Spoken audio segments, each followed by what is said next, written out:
Good evening. It's such a pleasure to welcome all of you to BAM PFA this evening. My name's Kathy Garretts, and I'm one of the film curators.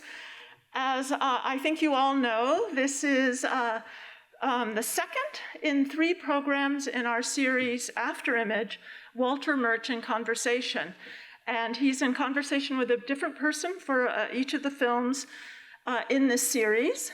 I want to just off the top take a moment to echo the slide you just saw and thank Susan Conzi.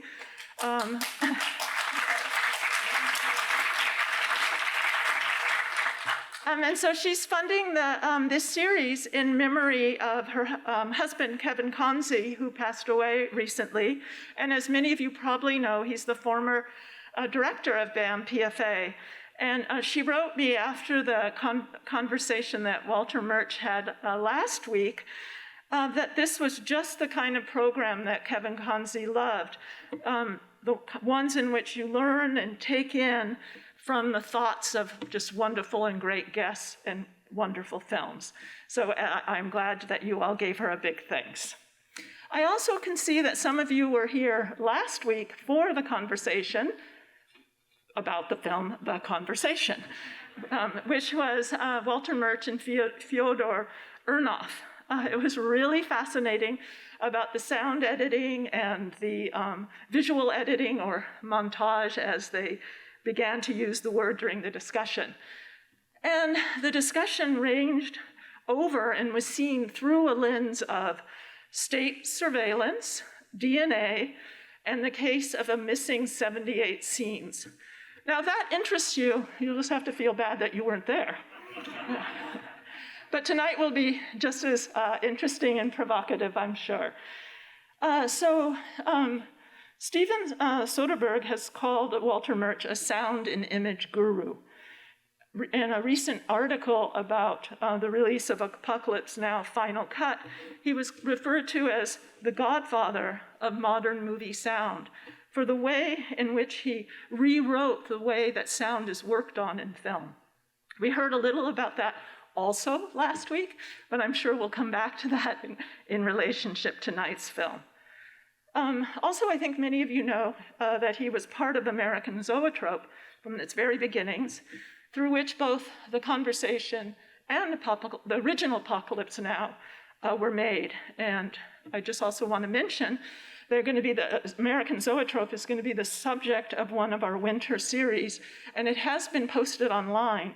So you can get an early glimpse of some of the mini films which Murch also worked on in many different capacities, and for which he was nominated for many Academy Awards, including winning many of them, including for Apocalypse Now, the original. We have to use this language, right? And for that original, he became very known and celebrated for the way he explored sound as it related to psychological states. I'm sure that you'll get a hit for that while you're watching the film. I also am sure that many of you know that Francis Ford Coppola has gone back into this film more than once. There's, of course, the longest version, Apocalypse Now Redux, and the version you're about to see, among others, Apocalypse Now Final Cut, which was made for its 40th anniversary. There's much online about these different versions, and I think some of this may also come out in the conversation. I also think, and if it doesn't come out in the conversation, it will be one of my questions, that Meyer Sound, who we have a slide for, also had a role in Apocalypse Now. So I'll ask that if that doesn't come out, because we thank them for our sound system. We really look forward to having Walter Murch come down after the film is over. He will be in conversation with Pat Jackson, who we're delighted to have this evening with us. She's a sound designer and editor. She teaches at San Francisco State University in its cinema department.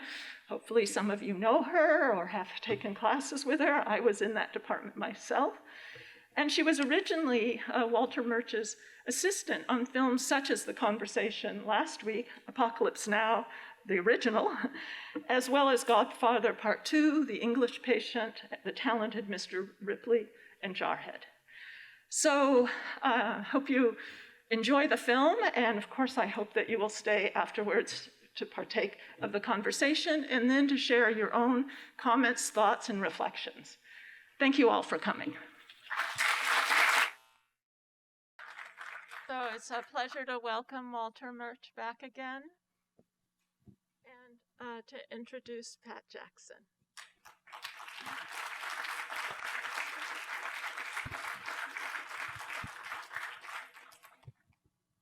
Seems like we need to take a moment of recovery.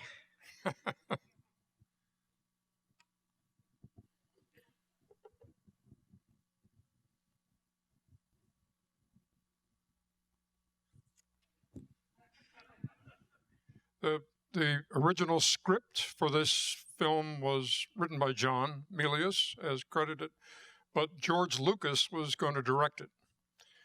And he had enough clout to think that it might happen after the success of American Graffiti, but no studio was interested in touching it because Vietnam was still too hot a topic. And so he abandoned the idea of doing it, but thought, well, what was the core of my interest? And he was going to do a very different kind of a film than this.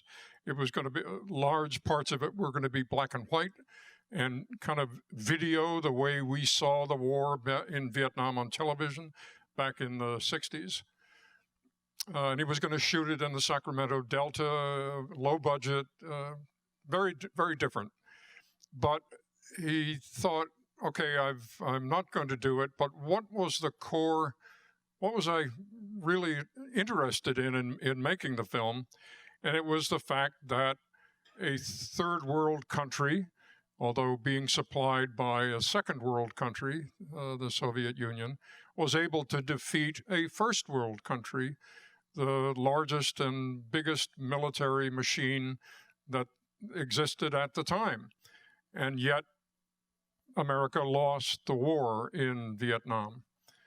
And so he reconfabulated that story and set it in outer space in a galaxy long ago and far away, where the rebels are able to defeat the empire. And the irony of it all is that audiences watching Star Wars were all gung-ho for the rebels, but in fact, they were applauding something that was an upside-down cake of what had happened historically just 4 or 5 years earlier. One of the things that it occurs to me is that when we were working on this movie, and some of the other folks in the audience who joined us, we thought we were making a movie about the horrors of war. And at first, I thought it was going to be essentially a glorified documentary. And then I realized, well, it was really more like an opera version of it. And then I realized it was way over the top until I went down the line of people waiting to buy tickets to the movie at the big theater down in New York or here? Here in San Francisco, the North Point. North Point. And there was a long line of relatively, like people not a little, about my age at the time, who had been in the war. And they were coming back to see the movie for like the second or third or fourth time. And I asked them if it was over the top. And the answer was almost universally, not even close. And it was just really shocking. And then fast forward to Jarhead, and you might want to pick up the story there of what our kind of walking on a Mobius strip experiment was. Right. Pat also, in addition to working on the sound on Apocalypse Now, also was the sound supervisor on Sam Mendes's film Jarhead, which I edited back in 2005. I'm going to put Jarhead on the back burner for just a second. The peculiar thing about the film, from that not even close comment, is that when the word got out in Southeast Asia that the film was being shot in the Philippines and that the United States government was not involved in it. In fact, Donald Rumsfeld, under the Ford administration, had read the script and said, absolutely not, we're not going to give you any military hardware. And so then Francis and Fred Roos and Gray Fredrickson began searching, where can we shoot this film that gives us both the jungle and American military hardware?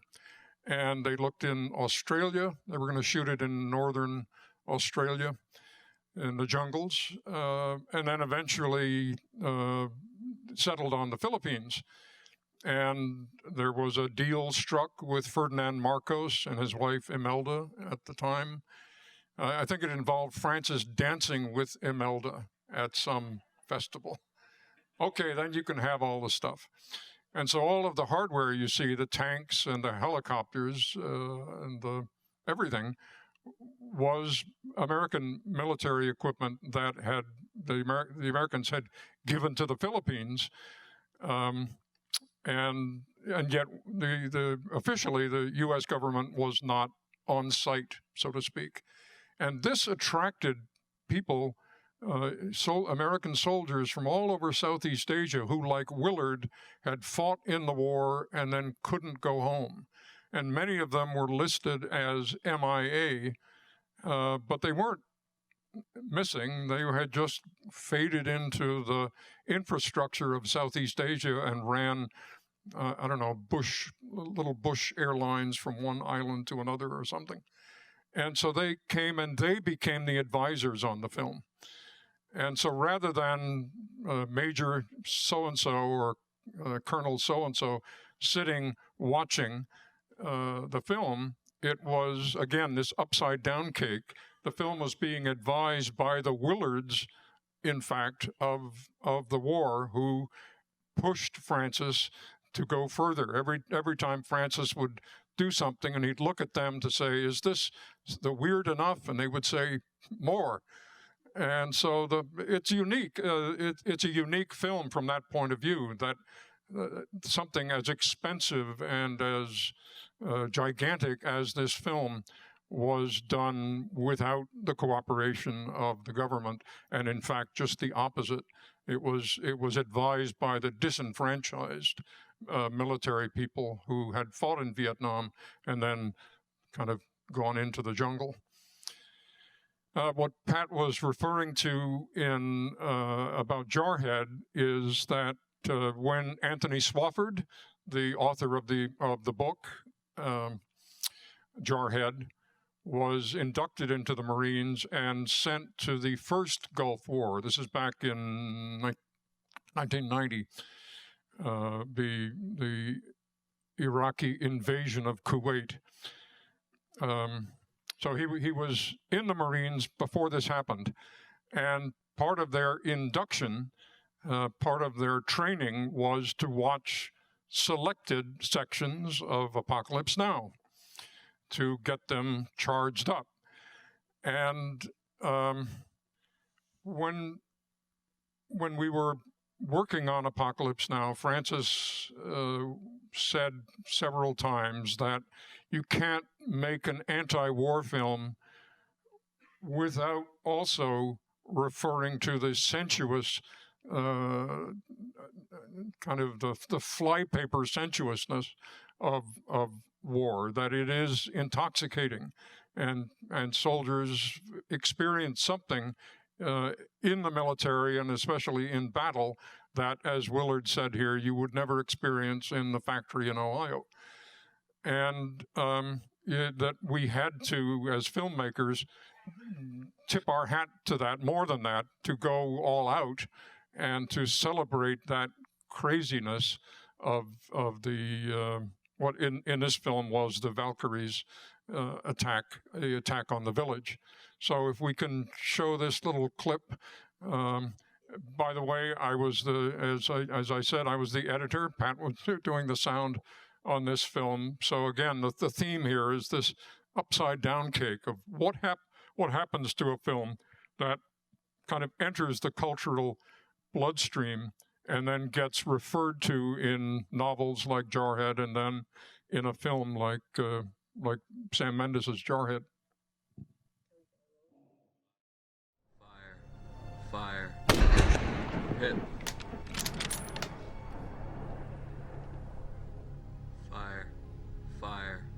Fire. Hit. I wanted the pink mist. Good evening. Iraq invaded and took over its tiny neighbor Kuwait today. That set off worldwide protest and drew sanctions from the United States, Great Britain, and the Soviet Union. The government of dictator Saddam Hussein claimed it went in at the invitation of revolutionaries who had overthrown the Kuwaiti government. We have appealed to all our friends around the world, including the United States, to come to our aid and assistance.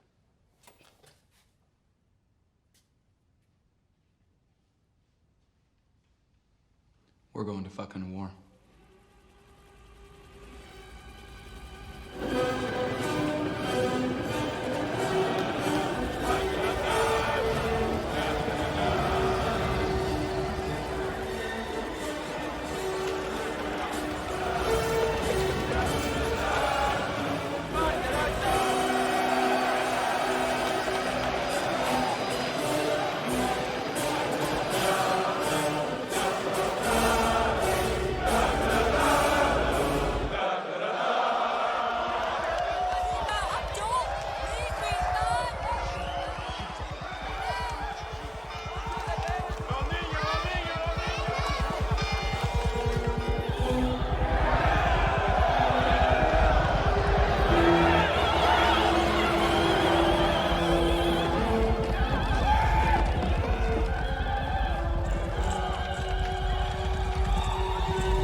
Immediately to your company area. Get some, Marines! Get some!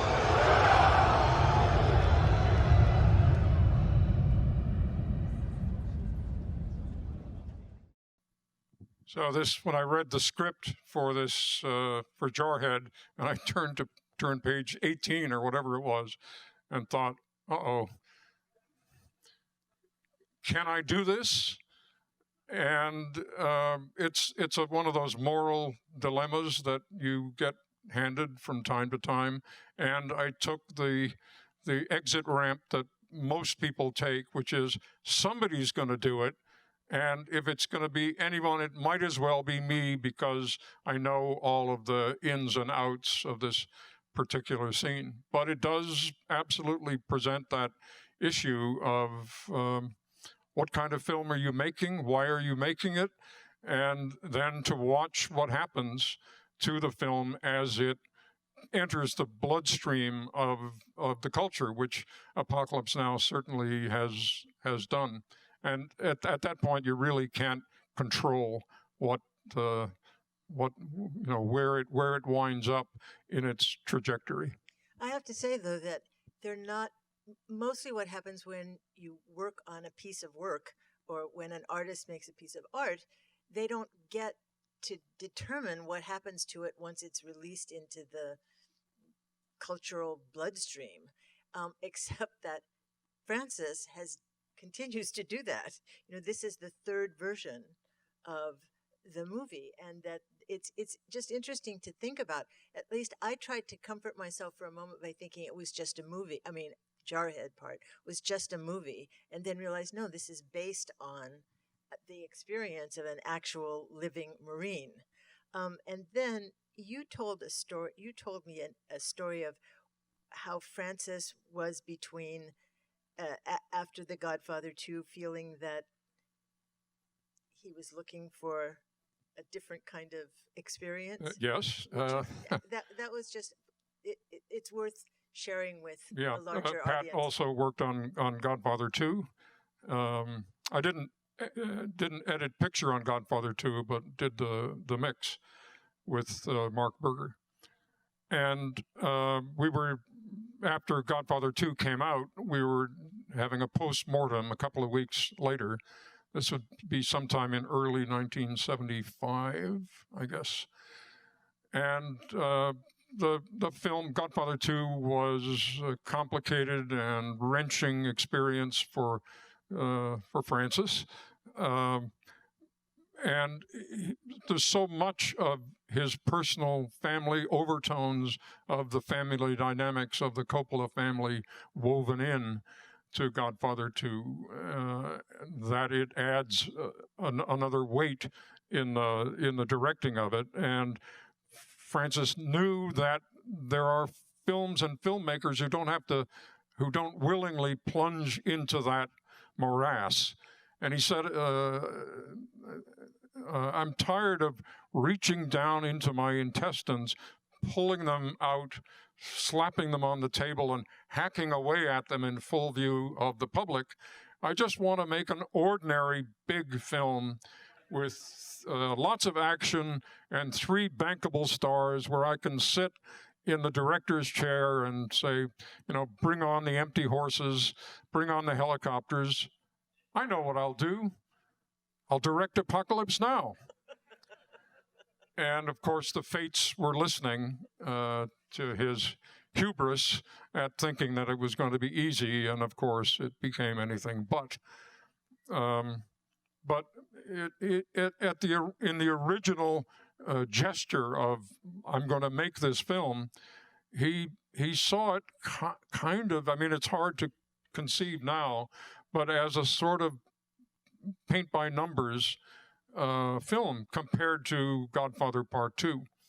But to his credit, he made it personal in a sense, in that the making of the film, that famous line that Francis said at Cannes, which is Apocalypse Now is Vietnam, and that they had recreated in making the film all of the mistakes that the United States made in Vietnam. So, in a sense, he put himself on the production line to recreate something that had a family resemblance to the subject that he was making a film about. I just read or reread the John Milius script recently, and I was struck by how much more personal Francis's version of this is. And one of the scenes in it when we were working on it at the time that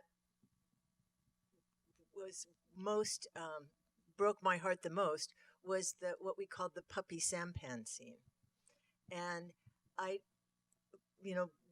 not recently, but it was well into the making of the movie that I wondered where that had come from. And I discovered that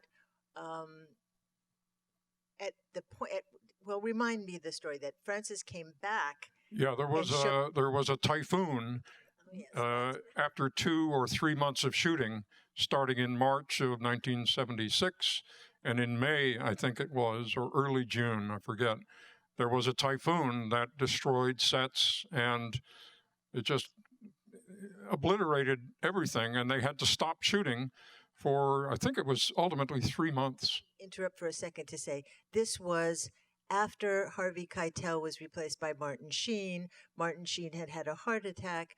It was Not yet the heart attack. Well, no. There was a plague of a meteor shower of things that kept happening. And in retrospect, the typhoon looks like the littlest one of them.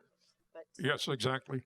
So Francis came back to San Francisco with a bunch of film, and he phoned me up one day and said, can you come into Zoetrope and take a look at what we've shot and just kind of help, be a pal to help glue things back together again, because it was a big crisis. So I came in and I looked at selected material. I didn't look at all of it, but enough. And I read the shooting script, which had been changed, obviously, in the shooting.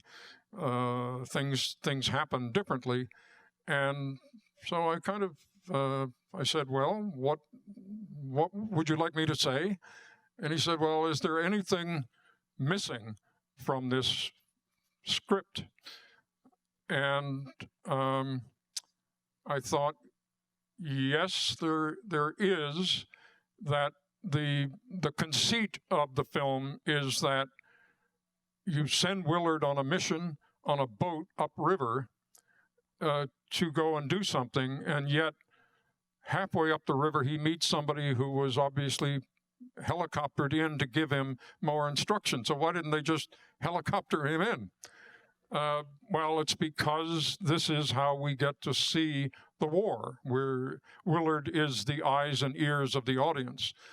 But it's delicate, the balance there. And I said it would be good to actually see the patrol boat do something that it was paid to do. They are paid to patrol the river and stop sampans and inspect the goods to make sure contraband isn't being taken downriver. And so let's have a scene where we encounter something that ends tragically, of what the boat really does, to relieve this idea that the boat is simply a conveyor belt that takes Willard from point A to point B. And so he said, okay, write it. So I sat down in the Columbus Tower up in San Francisco over a couple of days and wrote the puppy sampan scene. And Francis read it and said, great, okay, we'll do it. And that's how it eventually wound up in the film. But obviously it happens right at the midpoint of the movie, in fact, of the original movie. And it's the one act that Willard does, because without him shooting that poor woman, he is really just a passenger in a taxi. He sits and reads and watches and talks to us. But it was good in the totality to see Willard take an action that, as he says in the narration, would change the other members of the boat. They would never look at me the same way again. One of the things that makes me think about is especially from my point of view as a sound editor, was how amazing it was to work on a movie that became how we listen to movies now, the surround sound. There's a lot of current movie sound that certainly had its little spark that lit the fuse. How did that, and seeing the credit for Meyer Sound made me think about that even more. Would you talk a little bit about the joys and challenges of?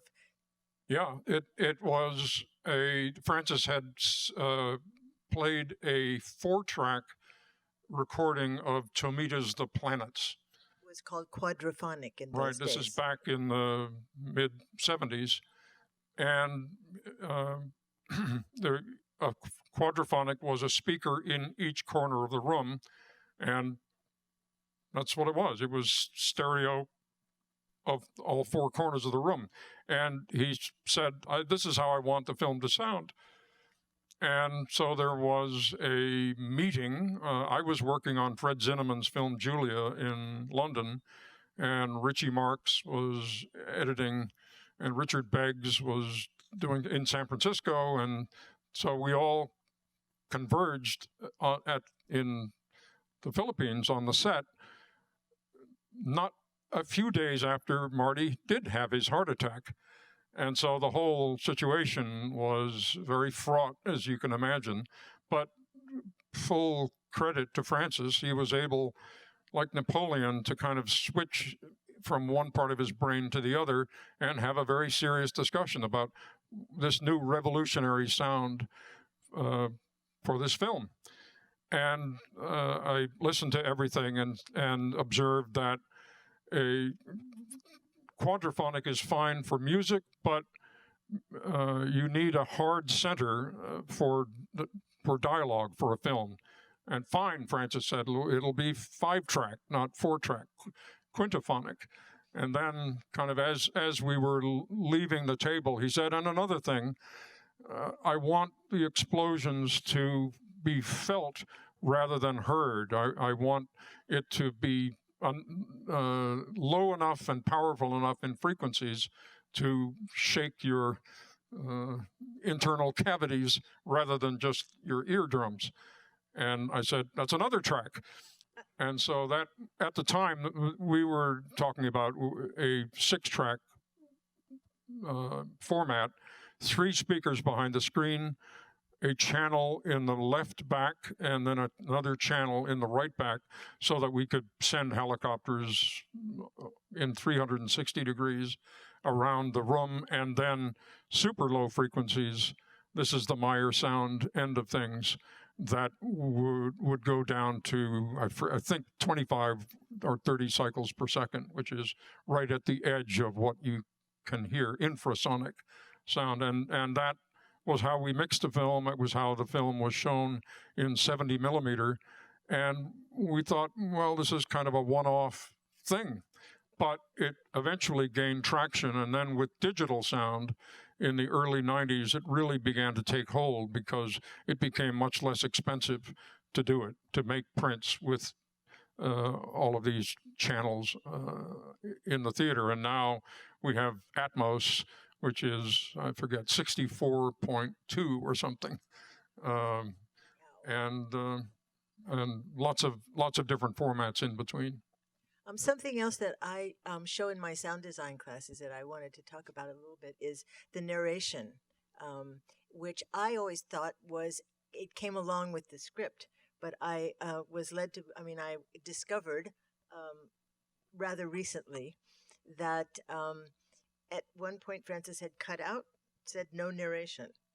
Yes, I joined the film in the summer of '77 after finishing Fred Zinnemann's film Julia, and which, by the way, was a narrated film. Jane Fonda narrates the film Julia from a very personal point of view. Ironically, Hanoi Jane. Right. And I came, and Lisa Fruchtman, raise your hand. Yeah, Lisa, who also edited Apocalypse Now, told me, I was reading the script, and she said, oh, by the way, Francis has decided no narration. And I thought, oh, okay. At that time, incredible as it sounded, the idea was to get the film into the theater in December of 1977, which was only 4 or 5 months away. And I thought, there's no way to do that and to discover how to tell a film which has a main character who never says anything really and never does anything really until you reach the end of at the Kurtz compound. So I began to mull it over and thought, well, let's bring back the narration. So I got the Milius script, or Francis's first draft of the Milius script, and just recorded myself saying the Willard narration for the first, 3 or 4 reels of the film, which I was editing at the time, and called everyone in and made my pitch to put the narration back. And lo and behold, everyone thought, okay, let's put it back. And it was at that point that Michael Hare Francis called up Michael Hare, who was the author of Dispatches, and asked Michael to come and write the narration, which he did. He was working on the film, I think, for a year, through 6 or 7 different iterations of the narration. And part of what the power of it is technical. It sounds, you must have had what kind of, like, I'm not a microphone gal, but I appreciate what microphones do. Different kinds of microphones do different things. And the narration, Martin Sheen's version of Michael Hare's narration makes us feel like we're inside Willard's head.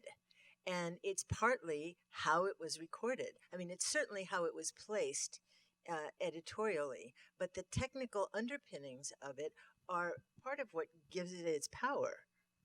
Yeah, it's two things, really. When I was working on Julia, I was working with Les Hodgson, who was another sound editor on Apocalypse Now. And I met Les on Julia, and he had worked with John Huston on Moby Dick, which is a narrated film. And this is in the mid-1950s. And I think Richard Basehart was the actor who reads the narration. He plays, Call Me Ishmael. And they were recording the narration in England, and Houston was very unhappy with the quality of it, and they tried this and they tried that, and nothing worked, and it got later and later in the day. They skipped lunch, and now it was mid-afternoon. That usually doesn't happen in movies, right. Things like that. And Richard Basehart leaned forward to ask, can we not break for lunch? And he said, John, can we just break for lunch? And Houston did a 360-degree turn and said, that's it. That's how I want it to sound. And all of the sound recordists at the time in England were horrified. No, you can't have lips that close to the microphone and all kinds. No, and Houston prevailed. Anyway, so that's how we recorded Jane Fonda on Julia, and that's how we recorded Marty.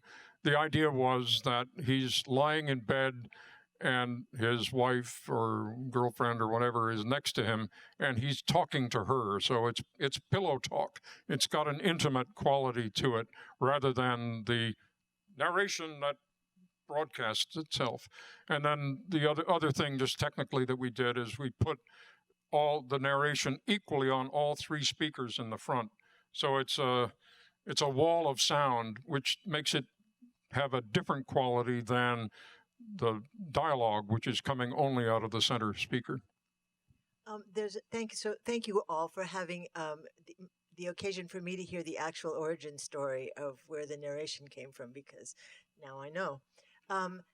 The other thing that I was thinking about in the technical department was that usually in movies, sound editors are given a 20-minute hunk of the movie to edit at a time, and you did everything from beginning to, all the sound effects and ambiences were cut by the whatever editor happened to land with that. And Walter realized on Apocalypse that was ridiculous, that we should do it horizontally in slices.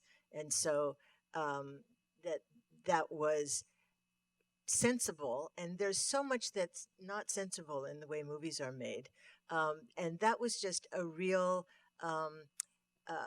it gave us time to experiment with whatever our particular little slice of the pie was, that things that, like, I did The Sound of the Boat all the way up, and I was thinking today that, oh yes, that I remember that boat being tuned to that note in the score, and it all sort of comes together at the last minute, but that it grows, part of the power of the soundtrack grows out of what we were allowed to do in the 150 years that it took to make the movie.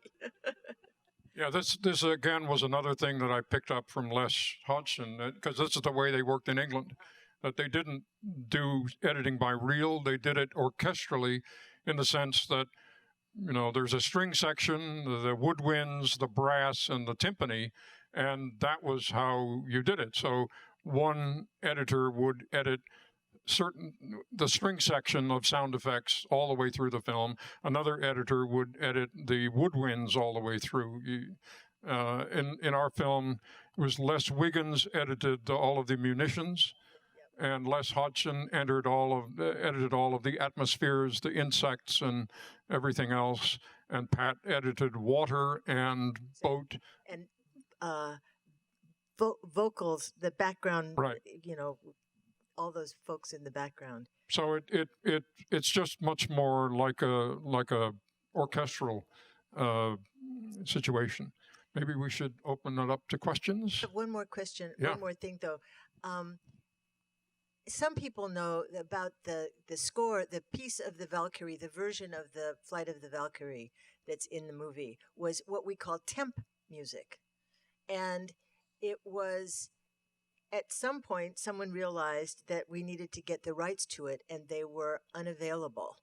And so Walter went to what was Tower Records in those days and bought all the versions of the Flight of the Valkyrie, and none of them worked as beautifully. And then what I heard in folk tales was that Francis had bumped into Solti, the conductor, or did he actually go to find him? I don't know the story, but Francis had been dealing with Decca, who was the record company that represented Georg Solti on this recording of the Valkyries, and they kept saying no, no, no. And I think, it could be as simple as Francis just finally found George Solti's telephone number and called him up, and Solti said, "Of course, dear boy, why didn't you ask me first?" But we were also preparing to record it again with the San Francisco Symphony. So there were three, it was a trifecta. Try to get Decca to agree. If they not, then a recording might work. And if that didn't work, then the San Francisco Symphony. But in the end, this is the Solti recording.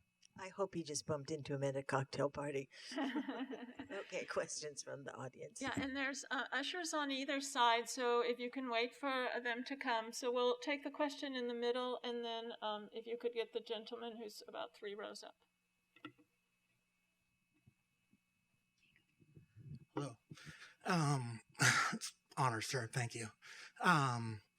So there was a very special cut in that the film from the transition from going to the plantation into the last village, and it's unique to all the other cross dissolves that happen, where you cross dissolve but never fully went to the statues, and then which happened to look like the very last statue of the shot of the film. And I was wondering, did that transition have a special story with it? It seems like it could have been foreshadowing or POV from a drug-induced, situation, but it definitely stood out as a unique transition compared to all the others. And this is going into the Kurtz compound? Yeah. Yes. That was where that is a Cambodian head that was a sculpture for the film. That whole temple was constructed out of whatever we construct temples out of these days, and it was when I was cutting the opening of the film, I stole it from that section of the film and put it in the opening as kind of a foreshadowing. I mean, I was allowed to do that because the song that's being played is "This Is the End," and so there is an intimation of where the film is going already at the beginning of the film. And if I could just do a quick follow-up, what do you think would have happened if you to the emotion and the story of the film if you took that statue out of that cross dissolve? In the beginning of the film?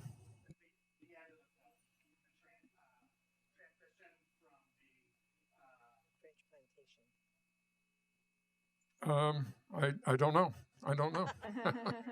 I don't know. It's it was. I should say that there were many editors at different points in the film. Barry Malkin was on the film in the Philippines.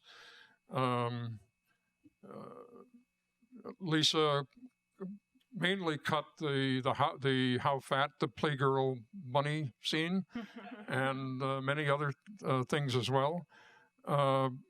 My responsibility eventually, once Jerry left, was the film from the beginning of the film to the end of the puppy sampan, and then Richie Marks took it from the next day to the end of the film. So there's stuff about the end of the film that I didn't have my fingers on.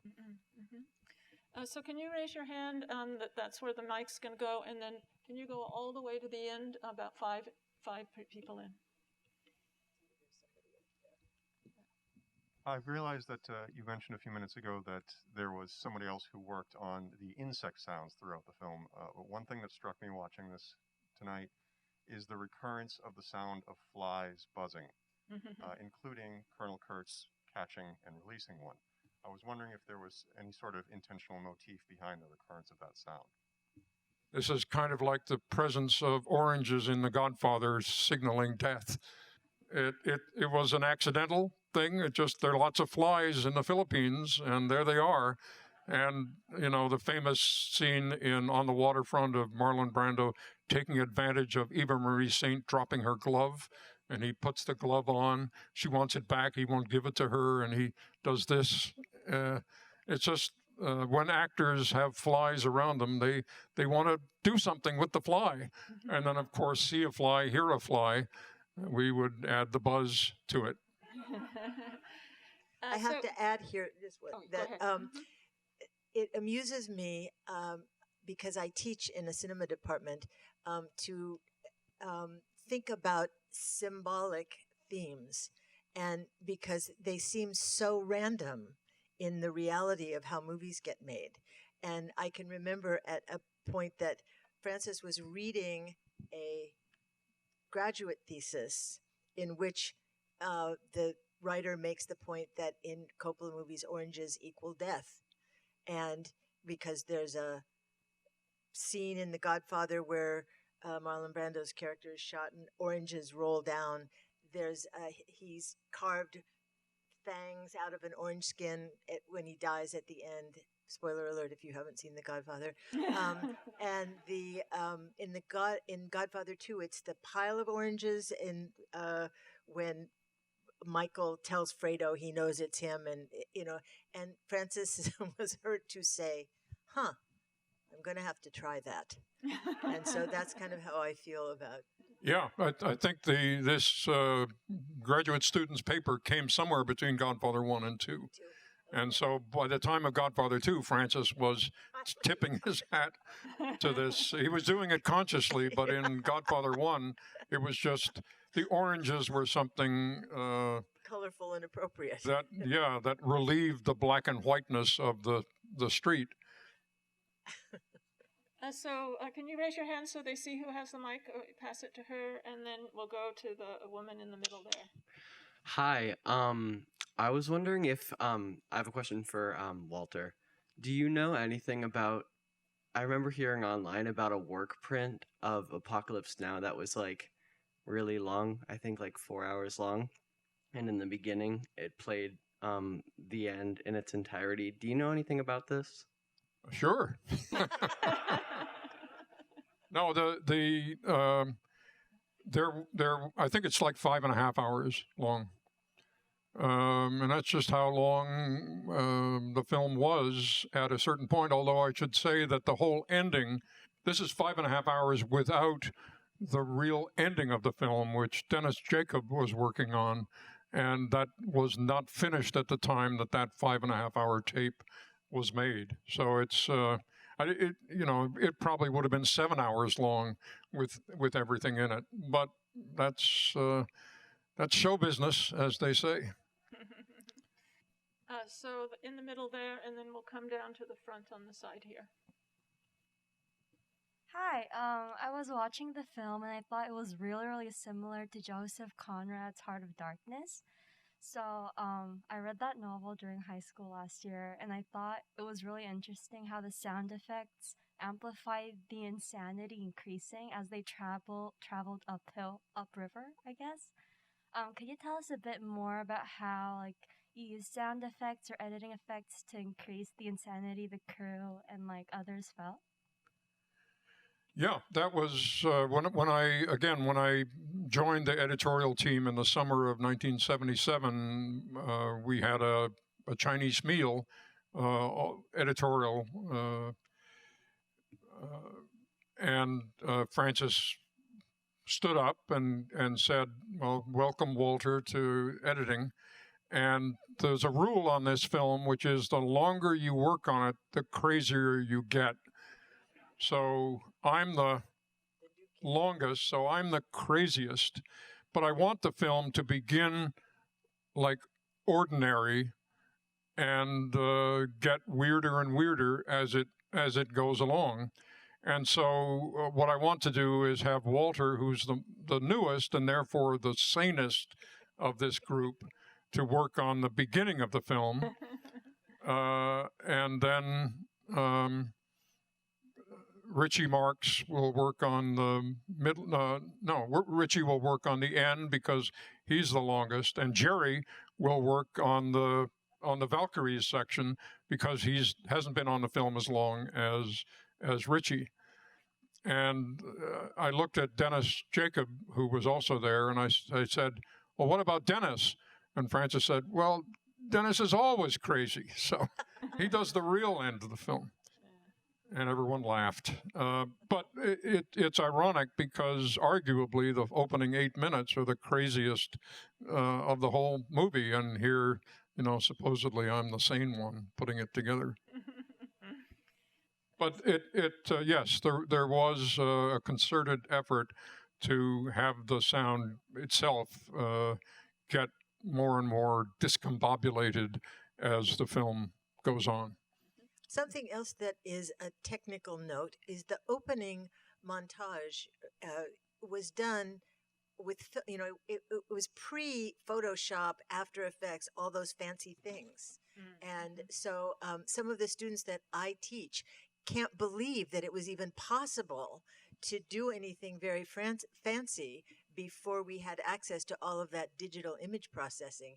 And they refused, I've had students who refused to believe that that opening was planned out, on sprocketed film, using a plan. And I was working on a chem with 3 screens. So I had 3 rolls of film with lots of blank leader in between, imagining in some part of my brain what that dissolve will look like. And then, this really goes to the prehistoric technology. We telecinied those 3 reels to U-matic tapes, this primitive form of tape. And then Francis had bought a switching system that he installed up in his office. So I was able to take those 3 tapes and do the dissolves. But I had to conceive of the dissolve before I did it because it was a very inflexible system. We'll still give you credit for pre-digital effects. It's pushing it, but okay. Sorry, we have a question there. It's astonishing seeing this version of the film and seeing how shocking it still is. And I was remembering, I saw it on the day it came out when I was in college in a mall in Cambridge, Massachusetts. And I remember the sheer shock of the opening and how powerful it was. And it struck me watching this version that I can't think of another major work of art that has evolved through its whole active life. It's gone through these different versions so that I find myself now having various opinions about, now there are no airstrikes at the end. There used to be airstrikes at the end. The French sequence. There are just all these different instabilities, I guess you could say, in the film. It's continued to move and to change throughout its whole life. And I wanted to ask, this really is a question for both of you, if you could reflect a bit on the decisions that have been made over the course of the film, first to take things out, then to put things back in, and how it has evolved and how those editing changes, some of which are extremely significant, have changed the film, in your view. I think the main thing is the French plantation. And that was the decision to revivify, re-examine that scene in the year 2000 was prompted by the death of Christian Marquand, the man who played the patriarch. And Canal Plus in France wanted a DVD extra of that scene for France, as a tribute to Christian Marquand. And so they talked to Francis, and Francis said, yeah, sure, we can do that. But the scene didn't exist. It was not a scene that was complete, that we then lifted out, that was sitting on a shelf.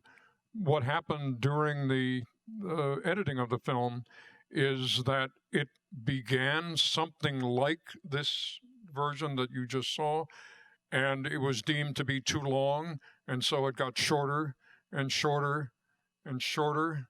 And in the version, when it finally disappeared, I think it was just some fragmentary images in the fog that you never went to the plantation. It was just some kind of something in the ether of this part of the river.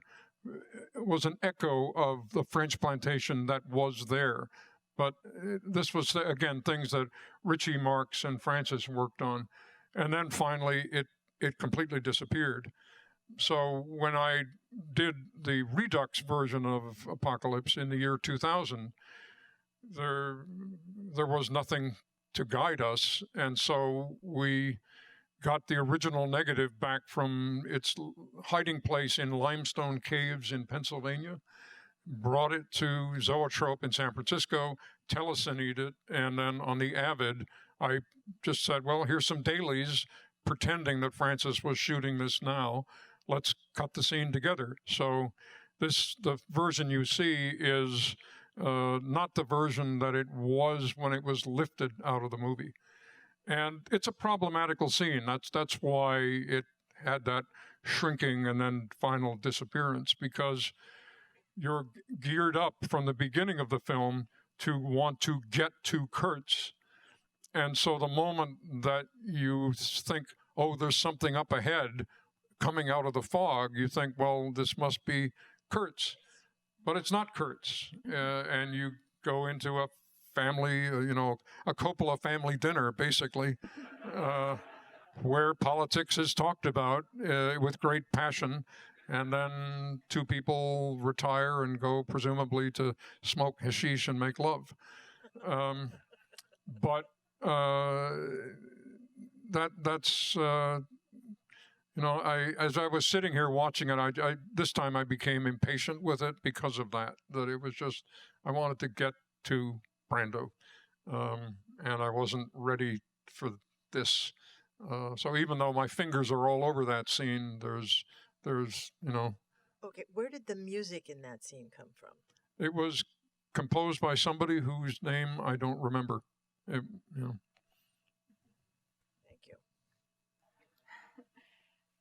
So we have time for one last question, two questions, one there and one there. Hey, hi, Walter. Hi, Pat. Remember me? Hi. I just, besides the French scene, I don't know if it's my memory from, I saw the film a few times, but not very recently. Were a lot of other shots traded in and out? I mean, was there, throughout the film, I thought I saw a lot of things I hadn't seen before? Am I just forgetting? Was there a lot of editing throughout the whole within thing? a scene? There was. I mean, it was pretty much, yeah. It was intact. Yeah, shots were not swapped in and out. Is that your question? Yeah, or things added throughout the whole film? No. Well, yes. When you compare the theatrical release of '79, yes, there's new stuff, and that was stuff that we added in Redux in 2000, which was 3 hours and 20 minutes long, and this version of Final Cut is essentially Redux, but without a major scene in which the people on the boat encounter the stranded Playboy bunnies in the rain, and canoodling happens. And that's where Lance gets the makeup that you see him with later on. That was in Redux. It's not in this version of the film. And there's also a scene where Willard is being tortured by heat in a Connex container, and Brando comes in to read him sections of Time magazine, and that is in Redux. It's not in this version, but you know, I haven't done a forensic side-by-side comparison, but that's my memory, is that this essentially is Redux, but without those two scenes. And so, to answer your question, then scenes were added, but shots within scenes that existed already weren't swapped in and out. Yeah. Okay, so do you still have a question? This will be the last question. I'm curious as to, now that we're post Ken Burns and we now can look at the history of the Vietnam War in a realistic way, how do you think your more lyrical narrative plays in the public's eye now? Say the last part of the question again. How do you think that Apocalypse Now, as a more lyrical representation of the Vietnam War, more emotionally true than watching the reality that we can see with Ken Burns? Yeah. Have you heard commentary about how that plays now? I haven't. I mean, it's certainly mentioned, and it's when people talk about it, they talk about it as the kind of psychedelic aspects of the war that, you know, just photographically, what Vittorio would do at the drop of a hat is have multicolored smoke drifting through the frame, which was mostly unexplained. You know, sometimes it's explained, but mostly it's just there. And it's, you know, I guess it's to get away from. Francis didn't do this deliberately, but it was to distance the film from George Lucas's approach, which was, let's say, very much more kind of Ken Burns-ish, gritty black and white, kind of wobbly video images. But you know, that film never got off the launch pad, so I don't know really how it would go, other than what George has told me is that he wanted to make it look like the film he wanted it to look like the war looked when we watched it on the news in the late 1960s. And this is clearly very different. It's you know, shot in Technivision. Francis asked Vittorio Storaro, you know, a poet of cinema, to shoot it. Vittorio was very anxious about working on the film for exactly that reason. He said, I don't know that what I'm going to bring to the film isn't for a war film about America. I don't know what you have in mind, Francis. And Francis essentially said, don't worry, it will all work out. Because that fit very much with how Francis wanted the film to look. But it definitely is unique in that aspect of a war film looking and sounding the way it does. And I still go back to what those guys in line at the North Point Theater said about it. It touched on how crazy war is. I mean, it certainly gets, while at a certain point, it really takes off and goes into surreality once we get to the Kurtz compound. But the rest of it, I mean, it still comes down to charging someone with murder in a war is like handing out tickets for speeding at the Indy 500. You know, that there's a lot of emotional resonance to war in general, I think, still with this, even if it's operatic or lyrical or, you know, that my own experience from listening to people talk is that it still resonates with people who have had that experience. And I think in the theater tonight, it was really amazing to be watching the film with our focus on sound, because we knew the two of them were here. We knew we would hear them speak. And then to have the experience of having the insight about the thinking about it, both at the for the original film and then through the different versions. And so I feel that I have a whole new way of thinking about the film and also listening to the film. So I want to thank both of you for a really incredible conversation. Walter Murch.